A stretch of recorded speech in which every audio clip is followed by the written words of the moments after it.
day, viewers around the world. You are welcome to Friday morning. Fridays are our days to do the football affairs, and you are tuned in to the football affairs. I don't know if I'm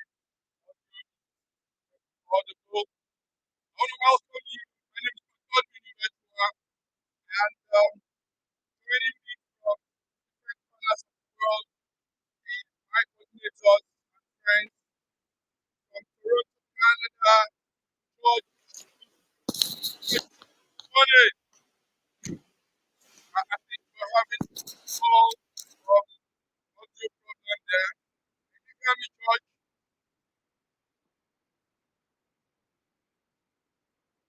George, can you hear me? Okay. George is with us from Toronto, Canada. George will be joining soon. Also, from the center of the city, Nigeria, Lagos, Nigeria, is our one and only Diva, our wonderful coordinator, Bidin Nana. Bidin Nana, good morning. I hope it's morning, Nigeria. Can you guys Good hear me? morning, Massive. Yeah, I can hear you. Good morning. Thanks for having me once again here. Nigerians are doing well. We are fine. We are strong. All our viewers all around the world, thanks for joining us again today. Let's do it like always. Can you guys hear me? Yeah, we Thank you can hear very you much. now. George, can you hear us now? George, from mute and speak out. Yes, go ahead, George. Go ahead, talk. George, go ahead. Okay. George is not hearing us. Biddy, George, I think probably you need to go backstage and tidy up your audio, George, because we can see you. But you're not. I can hear you very well. I can hear you Yes, very thank you. well. Yes. Biddy, um, I know you had small, you had to relax on your little easy last Monday. And how are you, Biddy? It was missed you. How are you today? How Massive Mike, your voice is going off. I can't hear you very well now. can you hear me? I'm welcoming you to the screen today. And I'm also saying that missed you last Monday, last Wednesday. We know you had to stay back and relax, re-energize yourself again, revitalize yourself. Because I mean, the event last time had a toll on you. So it's good to see you. How are you this morning, BD? How are you? How are you? I- Your I'm strength and fine. I'm everything. fine. I'm Good. fine. I'm Good. okay. Nice to see you. We hope George can hear us now. George, can you hear us? We are excited to see you on the screen. Are you there, George? You can still hear us. Anyway, in faraway Moscow. George is muted. Unmute George. George is muted. Unmute Yes, him. I can see him. it's from his Unmute him. end. It's from his end. Ah. It's from his end. Yes. Anyway, Godwin is here. Godwin from Russia is here. Our great. Hello. Yeah, Godwin, you're Hello. Am welcome. I audible? Am I Yes, audible? you are. Yes, you are. Yes, you are. Okay. You're welcome, gentlemen. You're welcome, lady. It's a beautiful day out here in Milan, Italy. It's raining, it's cold. Today, the 20th of October, 2023. And we're here to look into the global world affairs. Global world affairs is our news echoes every Friday. Gentlemen, before we go into the main discussion, let's just run through some small newspaper updates that we're following. One of it is that the UK Prime Minister Rishi Sunak is in Israel, and he's in on the solidarity visit to Israel. He says he applauds the Israeli precautionary measures to ensure the safety of civilians. And he was with Benjamin Netanyahu, the Israeli Prime Minister. In addition to that, he also says there are actions in check now for some humanitarian supplies to reach Gaza. Gaza is where the heat of this whole calamity is banging. So Sunak is in Israel. and he expressed his solidarity with the Israeli people. In his words, I quote, he said, "You suffered an unspeakable, horrific act of terrorism, and we want you to know that the UK stands with you." That's one of the people. We're coming to talk about it, gentlemen. Don't worry. In other news, also, we are checking on what is happening in the same Gaza. Aid's delivery may be in limbo in Gaza, as some sources are saying, because the Palestinian condition is really getting very worse. To cross from Rafah to cross to Gaza and give food is a hard tax. So the entire population of Gaza has been cut off from supply of electricity, food, fuel, water for weeks, and Gaza is under a complete siege. It's making it very, very hard for many things to come through. So this is what we're seeing in some papers right there in Asia. Also, in some other papers around the world, we're seeing that we had U.S. Navy intercepts 3 missiles that were fired from Yemen. These missiles were actually targeted to Israel, and the U.S. Navy itself intercepted those They missiles. said that you don't know that. Saying this. So these are some of the takes, some of the newspaper we're seeing. Remember, it's global news around the world, so we're looking more into global issues. Gentlemen, what will you say? Let me start with Sir George. Can you hear us now? Are you there? Are you there? George is still not here. Okay, Godwin, let me start with you, Godwin. What are some of these news headlines you've had, and what are your views on them? US missile. Go ahead. There are. I hope I'm audible. I always ask because. Yes, you are. Yes, you are. Okay.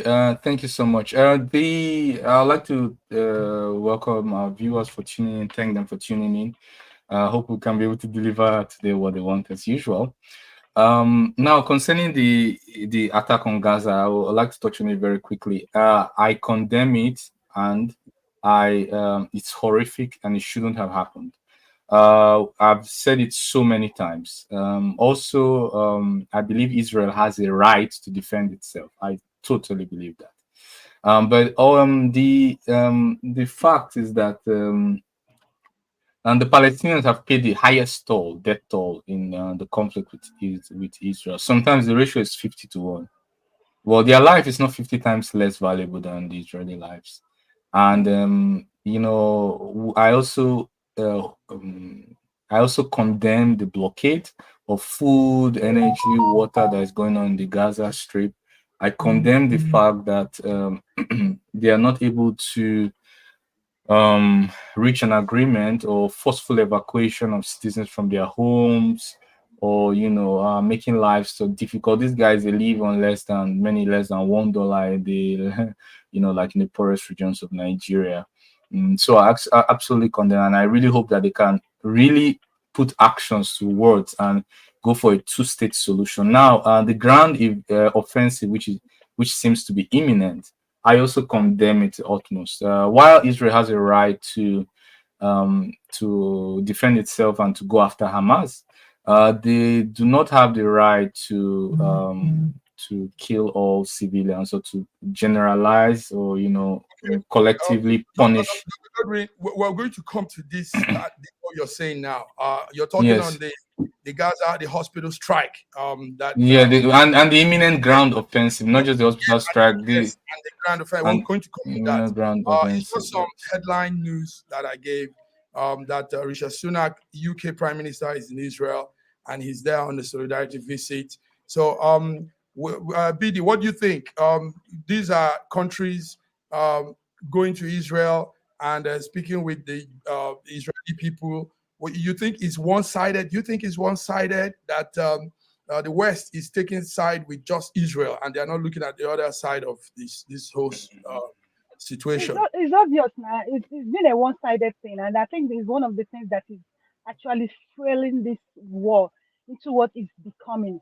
Now, naturally, for Israel, it's a human nature that you will be prompt to defend yourself, to what Hamas did in Israel. But the way the bomb is going to Gaza now, it's actually affecting everyone, and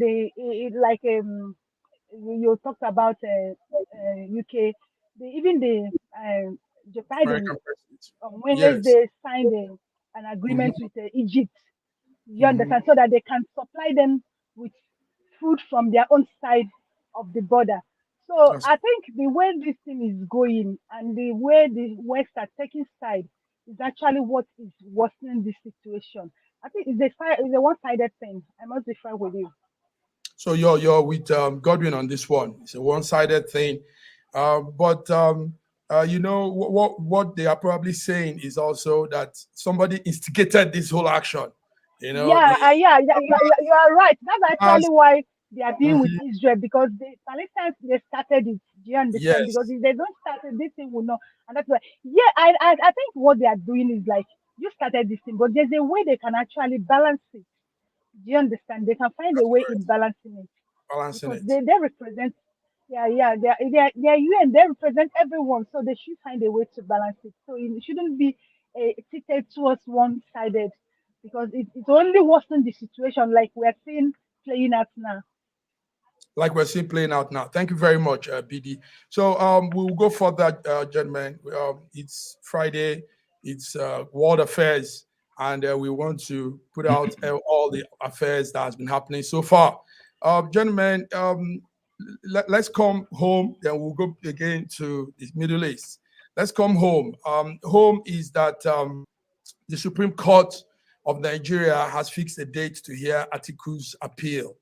Atiku is one of the presidential candidates in the last Nigerian presidential election, and he's now going to appeal at the Supreme Court. So what he's doing is bringing fresh evidence against the President Bola Ahmed Tinubu. The document Atiku sought to tender are academic records of Tinubu, which were handed over to him by the Chicago State University on Monday, October the 2nd. So the Supreme Court has fixed Monday next week, October 23, to hear the appeal by Atiku. And Atiku is seeking, what he's seeking for actually is a nullification of Bola Ahmed Tinubu's victory at the presidential election. The documents Atiku sought to tender are academic records.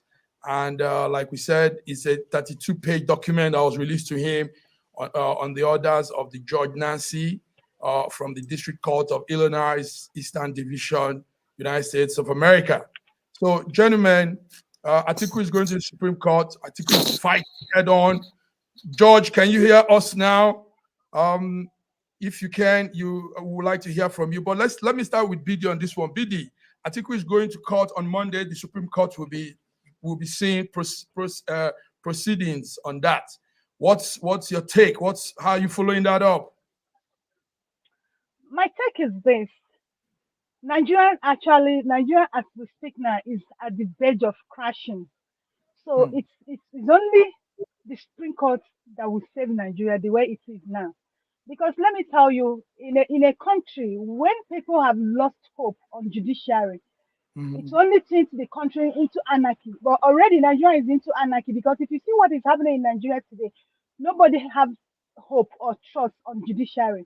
If you look at the case of jungle justice in Nigeria, it is getting higher by higher. And why is this so? Because an average Nigerian don't believe in taking case to the courts because they believe that if I take this case to the court, I'm not going to get anything out of it. So let me deal with it on my own. And that is the stage at which Nigeria is now. Now, the only hope Nigerian have in restoring itself is at the verge of Supreme Court. Depends on how they handle this issue. But if they don't handle it very well, then this country has crashed from the way it is now. Now, if you check the constitution of Nigeria, they said forgery, any case of forgery is criminal and it's dismissal. But That's the correct. appeal court have told us that technicality, they've brought in what they call technically, and that is what they have used to judge the case there. Now it's on the table of Supreme Court. So it now depends on them. Do they want to restore this country or do they want to destroy this country? It's left for them. So we're watching them. Monday 23 is just few days from now. Let's see what this country will become. Hmm. Monday 23 is a few days from now. Dr. Ibe, do you think Atiku will get what he wants. Atiku is looking to nullifying the presidential victory of Tinubu, Bola Ahmed Tinubu. Do you think going to the Supreme Court will give him his desire? Godwin. No, while I think I know the answer to your question, I'd rather not comment because I don't want to influence the case which is in court. I would let the judges decide. I've always said two things. Number one, Nigerians deserve to know the truth, and the case should be, investigated to the last. And also, we also need to respect the office of the president because we understand how much important that office is, how it's tied to receiving the functioning of the executive branch, the upholding the constitution, and also provision of consular diplomatic services around the world. What is worse than probably worse than this case is nobody at the steering or nobody at the wheels, and the country is it's has no hierarchy, no system of power command, and we understand how much worse it is when there's no power structure in a country. So all the same, and then also whatever backlash we get as Nigerians or however our dirty linings are washed in public, it still comes back to us because nobody sees us as outside the country, for example, as Obi's man or Atiku's man or Abubakar's man. They just see us as Nigerians, and that's it, full stop. So whatever you do with that Nigerian image, that's what exactly will come back to you. Whatever you do with the Can Nigerian. can I, Yes, go ahead. can Go I ahead. actually? Yes. Yeah, I totally agree with Dr. Ibe. The office of presidency needs its respect. And in a country where the rule of law is being observed and respected, sure, it should. But in other way of it, I think we need truth and we need things to be done practically and in a normal way. Because if you look at what is happening in Nigeria today, it appears that we no longer have law in Nigeria. Nobody obeys the rule of law. If you check the pattern of President Tinubu, President Tinubu is actually multiplying all what Buhari did. And you and I know that Buhari actually, the damage Buhari has done to Nigeria, it will take us like 20 or 30 years to come out of it. And now we have a president who is doubling what Buhari has done to Nigeria. And each time you confront them, they say, oh, Buhari did it. Now, let me remind Nigerians that why Nigerians wanted APC in 2015 is because they felt that PDP government was not doing well. They wanted a change. Now, if I go for a change and you keep repeating the same thing and keep reminding me, trying to justify your action by the last person did it, but I brought you because I wanted a change, and you keep reminding me that, oh, what I did is normal because the last person did it, then there's no point of bringing you for a change. Do you understand? Now, your question to Dr. Ibe is that is Atiku going to get his desired result? The truth is that he's not going to get it. Let me tell you the truth. I'm sorry about it. That is me. Atiku is not going to get it. He's not going to get it in Supreme Court. What Supreme Court is going to do to Nigeria, they are going to deepen us into more problems. They're going to deepen us into more problems. But I just feel for Nigeria because if you guys are not in Nigeria, Nigerians are dying in hunger. Nigerians are suffering. If you know the level of problem, poverty state of average Nigerian now, you cry for Nigerians. So he's not going to get it. That's the truth. So we shouldn't be beating about it. We shouldn't be beating about it. Okay, some very strong words there. Yes, Amaka Ifeanyi, thank you for putting in your comments. I might reach out to you behind later, and if you want to be part of this, yes, that would be beautiful to have some real-time contributors on the show. Thank you for writing that. Thank you, BD. Atiku might not get what he wants, but you said some things, BD, and those are strong words. It's accountability and willpower to do things. Our government probably don't have that power of being accountable. I mean, there's no point remembering the past. The past is gone. Tinubu's Buhari's era is gone. A new government is on ground, and they should be able to stand up to all the actions and have the willpower to change and bring good policies that will help the citizenry. We are yet to see that, and we hope that something will happen. So, gentlemen, that's it. Supreme Court has fixed 23rd of May of Monday, October, to hear Atiku's fresh appeal. He's bringing fresh appeal, and I don't know how that will work, because in most cases, to go to the Supreme Court, all you're doing is still continuing what you have submitted at the appeal court, at the tribunal, and you bring all those things again to the Supreme Court. So if he's coming with fresh, I don't. Okay, yeah. Can I add something quickly? Look. BD has said now. BD has just said that he knows that Atiku will not win the case. She knows that. Yeah. You agree with her, right? I've decided to just let you guys decide. Not to influence the court case. Now, if we know this for sure, why are we so fixated on the certificate forgery rather than on policies that can change our lives, that can help Nigerians, that have a realistic outcome, that could probably a policymaker could listen to what we are saying on air now and probably take it into consideration in making those policies that could affect Nigerians? Why are we so fixated on something that we are certainly sure, and I'm using we, yeah, that we are certainly sure that wouldn't give us the result? And why are we so fixated? I believe we have to move on to real things with real, like the thing I've always said, I've said in the previous shows that I don't see the strategy, like the goal of the strategy, like what's the end point where we arrive and say, yeah, we did well or we did poorly. What's the goal? Dr. Ibe, we are not fixated in this. We already have a policy. We already have rule of law. Do you understand? But this set of politicians have decided not to obey it. You saw what happened in a tribunal. They came up with technicality, not on what is in the rule of law, not on the way it's being done. So we are not arguing about that. We are not arguing that at all. We are not arguing that. What I'm saying is that when we spend, for example, now we have just 6 minutes to the break, right? 24 minutes. We had talked about Israel Hamas, which is of a more global significance, right? At the moment, I'm only considering about we have limited time to talk. And when we spend a great percentage on something that we are certain will not bring the results we want, then what is the essence of the investment of time? I'm looking for a return on investment. My suggestion is that we get return on investment. No, we should talk, but we should talk, but we should not invest too much time on it. We should not be too fixated on it, because we seem to know the result. Exactly. We seem to know the result. So what's the point? Yeah. Thank you very much. Let's move on to policies. What's the point? That affect time on it? There's a point on it anyway, because if everything is, this whole last presidential election was obviously not transparent. It wasn't done well at all. So if we have to fix that, I think we have to fix that. That's the point.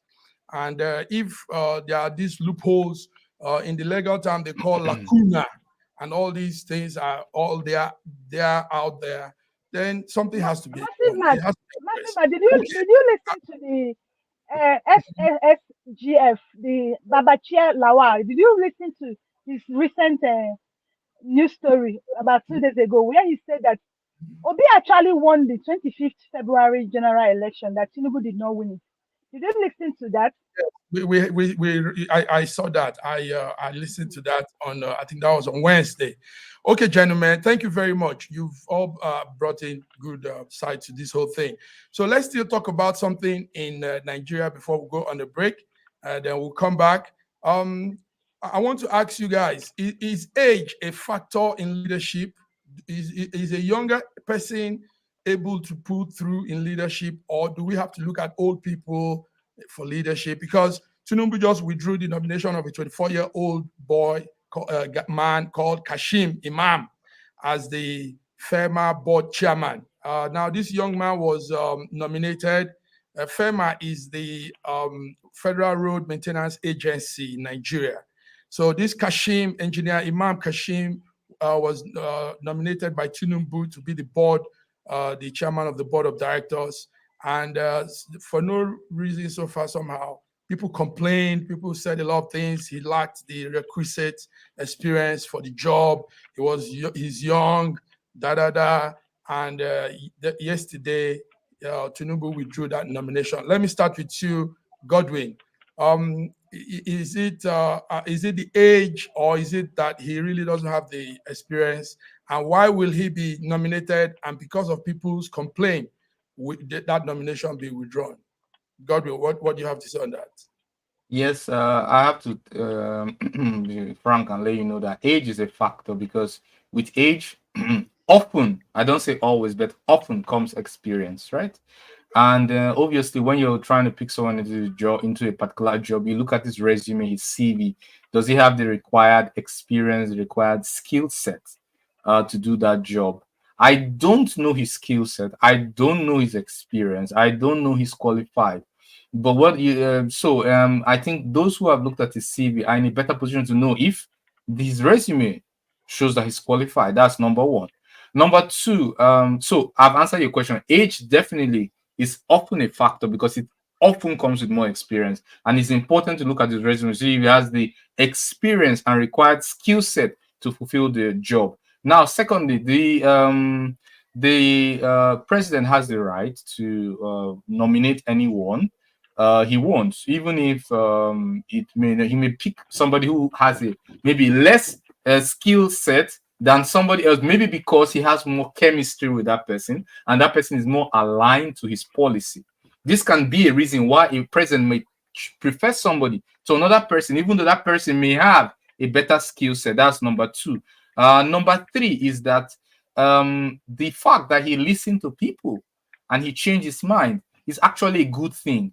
It means that he's sensitive to feedback and not as tyrannical as some people would like to paint it. But it's because we sometimes always like to condemn, and we never sometimes try to see or pay enough attention to good things. It's actually a good thing that he listened to a lot of people's feedback and acted based on that feedback. That is something he needs to be commended for. And let's also not fail to recognize good things, just as we are very quick to point out bad things.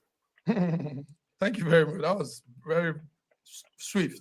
BD, the engineer, 24-year-old Kashim Imam, was nominated, and the next 2 days later, he was taken off. His appointment caused a lot of concern. People were saying a lot of things. Some people also said he's too young, 24-year-old. BD, what's your take on that? Kashim Imam as Federal Road Maintenance Agency.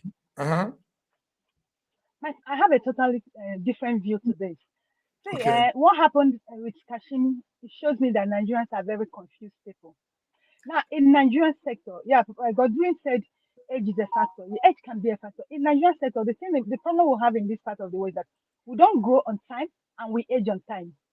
Now, they will tell you a 24-year-old person is old. And if you're 30 and you've not had any experience, you hardly get a job in Nigeria. Because they want you to be 21 and they want you to have 6 years experience before they'll give you a job. You see why I say Nigerians are very confused people. Now, dismissing this guy, I think Nigerian youth are one of the people who have actually protested against appointing him. And people still cry that there has not been an inclusive government in Nigeria carrying the youth along. Now let me tell us this thing. When Arabe Shola was appointed as Minister of Interior, he knew nothing about that appointment. He said it openly. He didn't hide it. And they got people to help him put him through. Do you understand? I just want to point out few. Arabe Shola, when Buhari appointed him as Minister of Interior, he knew nothing about it. Even on his first appointment, he messed up. And he said it, I don't know anything about this. And they were able to bring people who helped him carry him along to get along on the job. Our present Minister of Aviation, Festus Kayamo, is a barrister. He has no experience in aviation, but they appointed him. But Nigerian youth has a way of shooting themselves on the leg. And tomorrow they'll come out and say, you have excluded us in your government. Do you understand? Okay. Now, this guy, if you feel his resume is there, but what they're talking about now is experience. Mm-hmm. They could tutor him on the job. There's what we call learning on the job. If he has a good resume, They could allow him learn on the job. They could bring people the way they brought for Araba Shola, the way they are bringing for Jesus Kemo to help him learn on the job and get along. Because the same youth who were on social media saying, he's young, what can he do? Tomorrow will come out and say, they have been excluded in this government. Do you understand? That is not fair. That's why I say, I don't even understand this country. I don't understand what we want as a Nigeria. And lastly, I really want to appreciate President Tinubu for even listening and doing something. In as much as the youth said, I'm giving you people a slot, and people said, no, remove him. Yes, he has removed it for people. I'm sure when I go rest. That's it. You said it. You said it yourself. Well, that's exactly my point. Just you expanded it. That's a good one. Thank you, BD. You said it from a different angle too. That's why we're here, gentlemen, bringing those different views, different angles to issues. Makes it beautiful. So, viewers, you're connected to News Echoes this Friday, 20th of February, October, and we are here. We'll go on a break, gentlemen. We'll be back to continue with some news making round in the globe. Thank you. BD, thank you very much for that. Thank you. See you on the other side, gentlemen.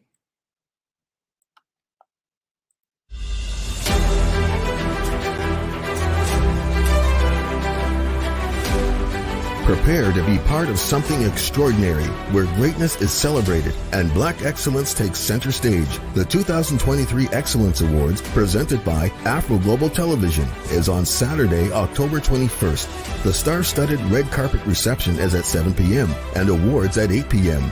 The theme is Rising Beyond Limits. Join us for an unforgettable evening of glamour, inspiration, and achievements, guided by our amazing MCs, Royal Canadian Navy Commander Paul Smith and award-winning actress Linda Osifo, live at the prestigious Meridian Arts Centre in North York, Canada, featuring breathtaking performances and special moments that will make your heart glow and your mind race for success. Tickets are $120 plus applicable fees. Get yours today at Ticketmaster.ca. For more information, visit AfroGlobalTelevision.com.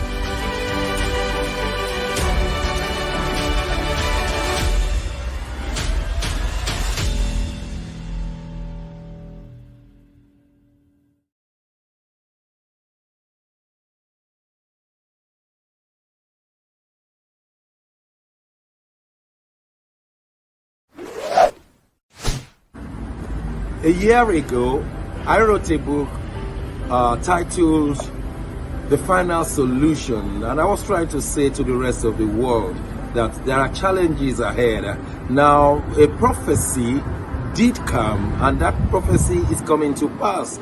But I'm telling you, the final solution has been found many years ago in the Bible, because the Bible simply says righteousness exalts a nation and sin is a reproach to the people. So I want you to know that you can get solutions to problems in Ukraine, in Russia, in Nigeria, indeed all parts of the world. We need that solution, and the solution is straightforward. Please get a copy of my book. It's the Final Solution by Bishop Shegun Johnson, and you can find it in Kindle, in Amazon. Just type Bishop Shegun Johnson, The Final Solution. It will come. It's very, very small book you can read within 2 hours, but it contains the final solution. Do get a copy. Not getting it is doing disservice to humanity. Don't forget The Final Solution.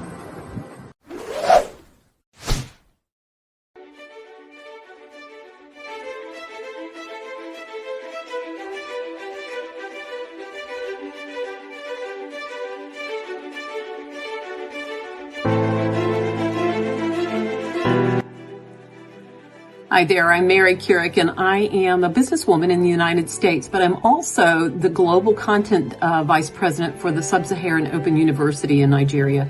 I could not be prouder to work with Dr. Osita Anamika and his team on helping to create not just entrepreneurs and skill-based talent that will get out into the workforce and make a living for themselves, but also young leaders.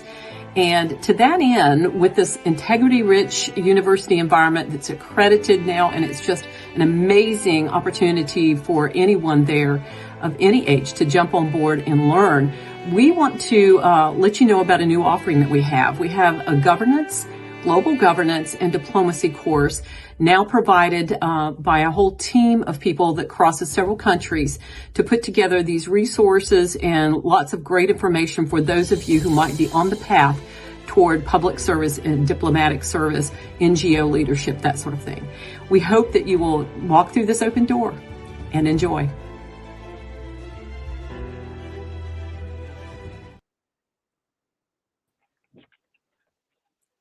Yes, we're back. Viewers around the world, you are tuned into Schengen Story Media Friday, 20th of October, and we are doing the global affairs. We're giving you news on the global stage. You're welcome. Dr. Godwin, hope you can hear me. Are you audible enough? BD? Yes. Yes, I can hear you. George, there's some echo from your end. Please check it. Yes.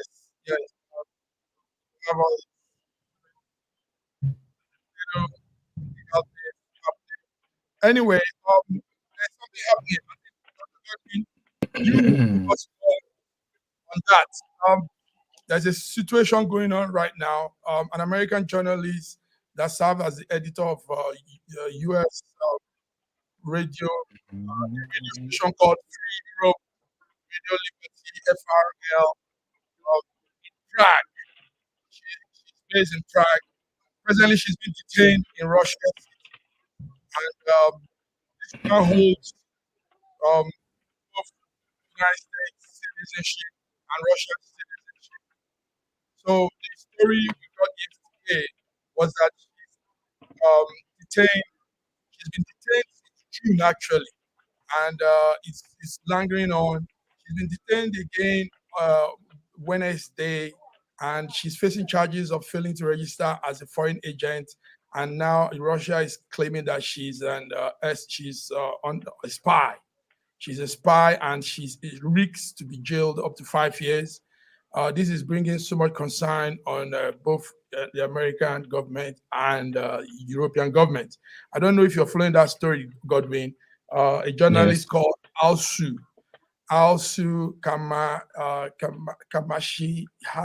Kamashihavi. I don't know if that's how it's pronounced. No, Kurmasheva. Okay. Let me start by saying that espionage, which she's been accused for, is something that's been occurring between Russia, US, even since the Soviet Union and before the Soviet Union. So it's a long story. Remember, before I go to the history, I would just touch on her arrest. She was arrested for being a potential spy or foreign agent.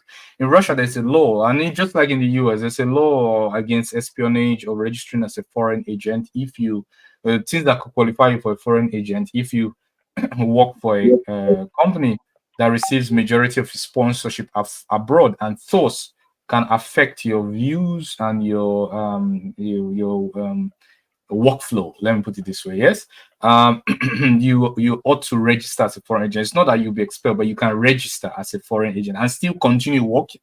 But just with registration, I get funding abroad, I'm representing their interest. Just like Biden is accused right now by many Republicans of he or his son working as a foreign agent on behalf of, Ukraine, I think. So these is our well-established laws that are mirrored both in the US and in Russia. Her company was informed into acts in 2017 to also register as a foreign agent. I don't think so. Also arrested based on that. Now, I have not seen the evidence, and those evidence are usually not revealed to the public. I'd like to remind you that in March 2018, Trump administration ordered the expulsion of 60 alleged Russian spies from the United States following the poisoning of Sergei and Yulia Skripal as part of joint effort, of course, with the European allies. You also remember that the White House closed the Russian consulate in Seattle.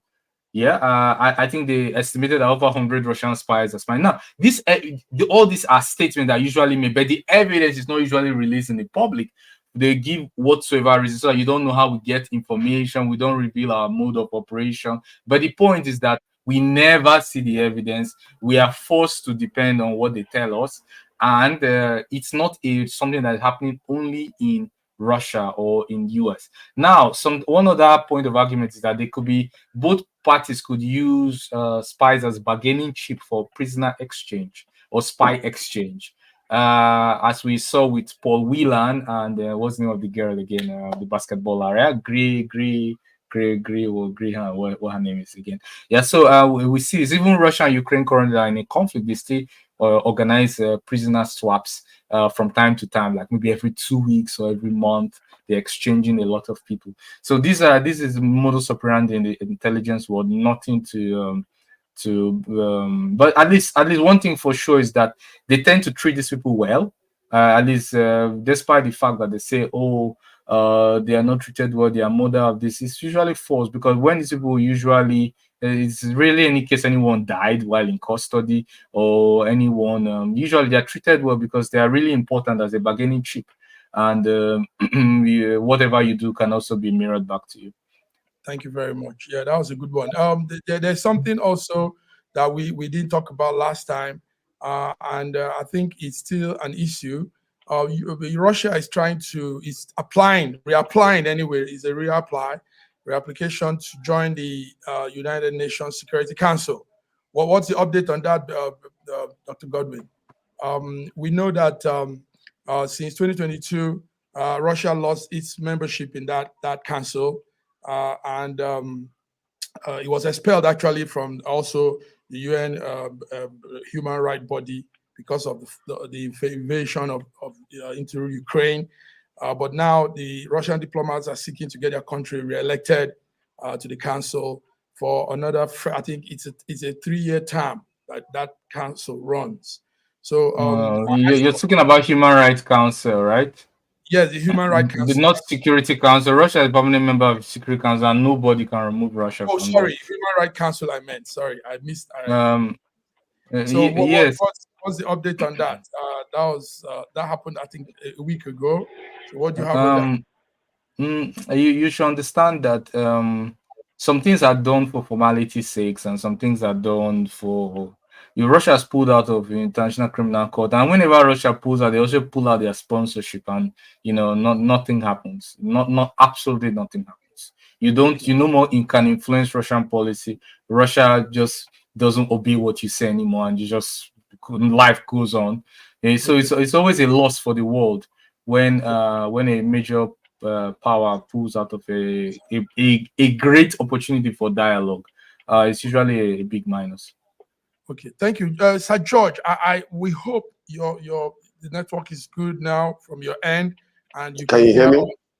Now we can hear you, but your frame is frozen, but your voice is audible. It's okay now. His frame is okay now. Okay, Sir George, we miss you. A lot have been said, and I wanted to hear your take too.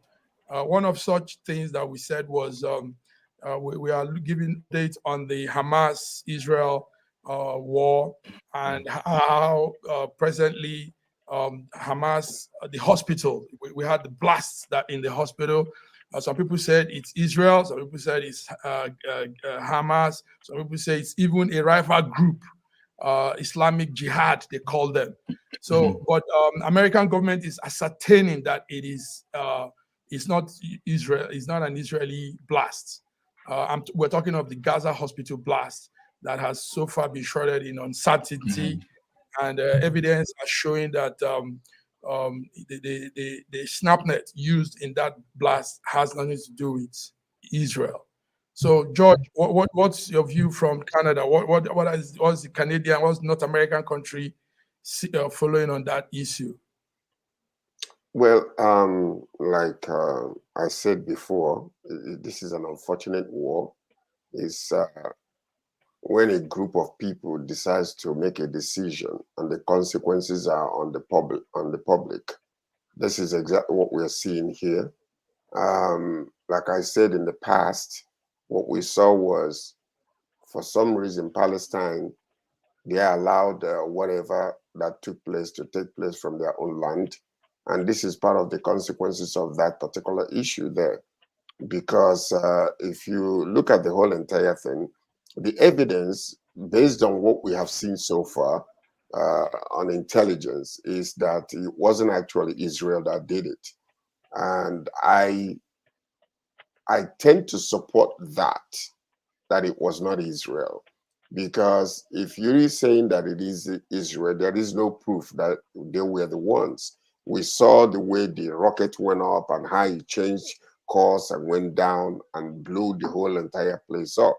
So it is very likely that is another group that actually did this, and then the consequences are on the public people. So that's what I'm saying. Now, when it comes to the aid that is being supplied to that region, we understand that Biden made a pact with Egypt for them to supply some aid to Palestine, but the problem to Gaza Strip, the problem right now is logistics, because everybody's trying to protect them. They don't want another group taking advantage of it. And I have heard recently that there's been a whole lot of attack in that area.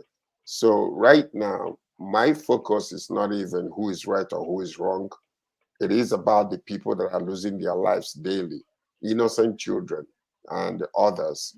So that is my main point, that they need to come together as soon as possible to discuss these issues and stop the massacre of innocent civilians who have nothing to do with this small group of people that are struggling with power or whatever the case might be. So that's where my center is. They need food, they need water.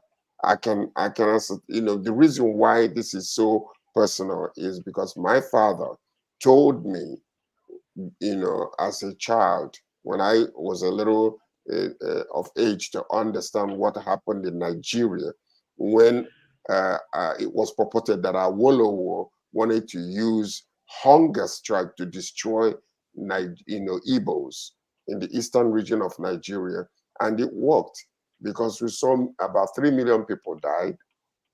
Nobody talks about that. Nobody refers to it, and when that happened, thousands upon thousands of children died of kwashiorkor, many people. So when I remembering that story now, I don't think that the world ought to be just looking until these people, they're running out of water, there is no electricity, there is nothing, and all the necessities that they could be using to at least, live their daily lives. The stores are running out of bread. Most of the bakeries are closing down. So these are human rights situations that we need to look to. And I am employing, both sides to please pay attention, and let's sit down and talk and find a way to bring food to the people, and then let them, at least come to a ceasefire for these things to take place. But the problem we are having is, I hope when the two sides are sitting down and talking, that all these other Hezbollah that is actually fighting from another area, and Hamas themselves, that they will obey whatever decision that is made. Because if they decide to do otherwise, Israel will intensify the fight against Palestine. Thank you. If they intend to do otherwise, Israel will increase their rage. That bombing at the hospital, from what America is saying, from their investigation, it's a failed rocket launch. So it wasn't actually meant to blow up that hospital. It was meant to be set out, but somehow the thing let me explain to you what happened. I saw the video. I've listened to all all summaries from both sides, and I can tell you emphatically that what we saw in that video is consistent with Israel's Iron Dome defense intercepting a rocket. Now, the problem is that when someone shoots a rocket and an intercepting missile hits the rocket and the rocket now falls here instead of there. Now, who is responsible? Yeah, you can say, well, the person who shot the rocket in the first place, or you can say the person, no, who changed the course of the rocket and allowed the rocket, the direction of the rocket allowed it to go instead of to the park, to the hospital. That's the first one. The second thing is that in terms of intent, Palestine are less likely to have such an intent. The reason is because, according to the words of Israeli, Hamas hides behind hospitals, according to the Israelis. Also, according to them, they have informed and warned people in the hospitals to leave and to move south, that they are potential targets, legitimate targets. So, based on this information, we can say that, and the fact that Israel was conducting airstrike in that area at that time, we can say that while we have no evidence that Israel had any intent, but it much looks like the intent is shifted towards the Israeli side. But evidence shows that it's in line with the work of the Israeli Iron Dome defense intercepting the rocket fired. So this is Dr. Tibe, the question you have to ask yourself is this. Okay, that rocket that was launched, where was he heading? Where was the destination originally? Okay. Yeah. So now, if the destination is Israel, and it is going to come there and destroy lives, and they intercepted it, the responsibility now still lies with the person who originally pulled that trigger. It is not with the people defending themselves. It is not with them. Because they have the right to defend themselves. So you cannot say, well, because they defended themselves, therefore it went back, back to the sender, and then you're going to blame the person who is defending themselves. It doesn't work that way. The thing is that when a missile is intercepted, right? When a missile is intercepted, it explodes and debris falls. But when a strike is organized, the detonation happens in the hospital. So from the level of destruction, it doesn't seem like it doesn't seem like okay. Let's go. Thank you. You're both putting light to it. We don't understand, but there are protests going on. Sorry, BD, I have a question for you. Yesterday evening, the Islamic community in Nigeria met with the president and asked that Nigeria sends relief material to the Palestinians. Did you get that update? Did you hear that? And what do you think about that? Can Nigeria? I mean, we are hungry. Look at the palliatives they are sharing. I like that smile in your face. You remember what I said here earlier? I said Nigerians are very confused set of people. You see, most of those people who organize themselves, who want, we like this press leak. Many of them have not eaten at the moment they were making that press release. The kind of hunger that is biting Nigerians now. People are dying. I'm telling you, Dr. Ibe, Dr. George, if I tell you the kind of people who call you on a daily basis, asking you for just 5,000 naira. I'm not telling you women, these are men who have jobs. They call you and say, Didi, please, even if it's 10,000, my children have not had anything since yesterday. And they are not joking. I'm telling you, Nigerians are dying in hunger. And we are so shameless to gather ourselves, say we want to stay relieved. Yeah, it's good to show empathy when people are dying. Do you understand? It's good to show empathy. But are you showing empathy when you on your own, in your own country around? Nigerians are dying in hunger. Nigerians are killing themselves. You saw the boy who buried his own brother because of just how much? Buried his own brother alive. If people were not alive, we are not around. We have a lot of them. Do you understand? And you're coming to, we are hypocrites. We don't tell ourselves the truth in this country. Charity begins at home. We just want to be seen as nice people, whereas we are dying. Thank you very much. Sir George, with your beautiful background there, that's a rainbow over the Palestine. I think that's the Golan Heights or Gaza Strip overview. Yeah, that's beautiful with the rainbow. So that's the sign of you want peace. But can peace come, Dr. George? Can we have peace in the next week, I mean, Richard Sunak visited, Biden has visited, the other people also from the other side are visiting the Palestinians.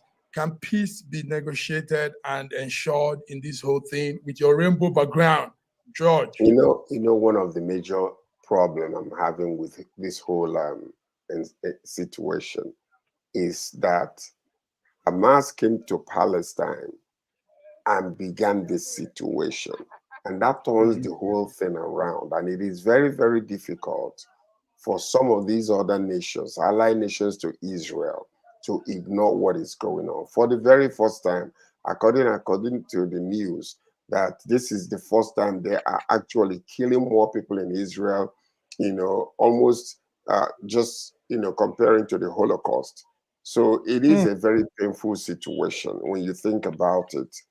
But the fact of the matter is that we are hoping that human compassion will come into the minds of these people, you know, so that they can sit down and begin to negotiate and talk, so that there will be at least a level of peace that will bring aid and food and sustenance to the people in Palestine. Because it is, when I'm looking at some of the things, the reports that I'm hearing, it shreds my heart. These are humans.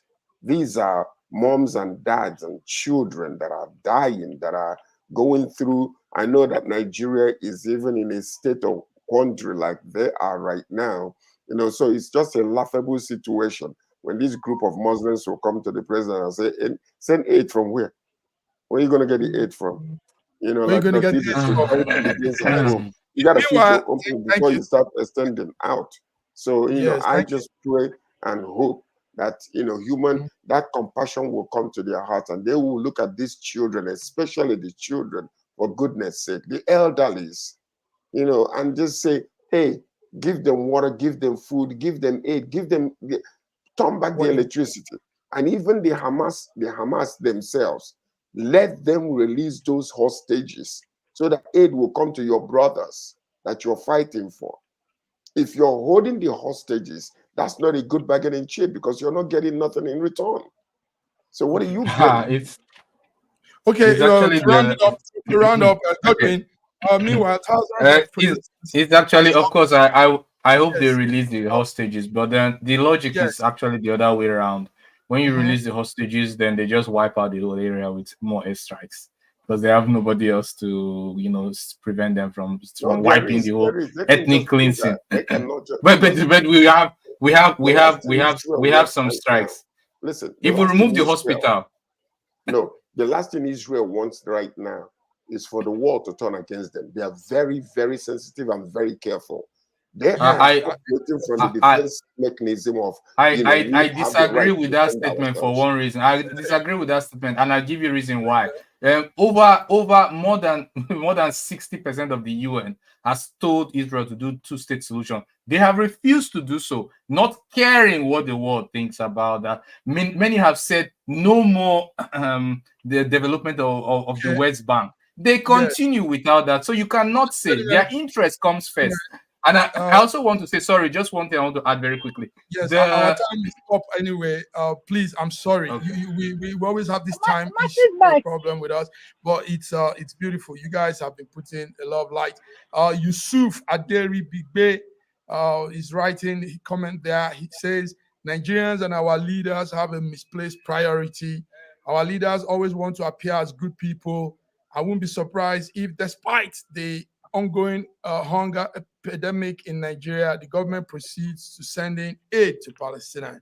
Thank you very much, Yusuf Aderi Bigwe, and everybody that has been putting on comments on today's program. Yes, gentlemen, sorry, the time is up. We have to go. We'll be here on Wednesday. And to give up one second. We'll talk about it next time. But Israeli Prime Minister Benjamin Netanyahu actually funds Hamas, and actually says that funding Hamas is part of his strategy to keep Palestine divided.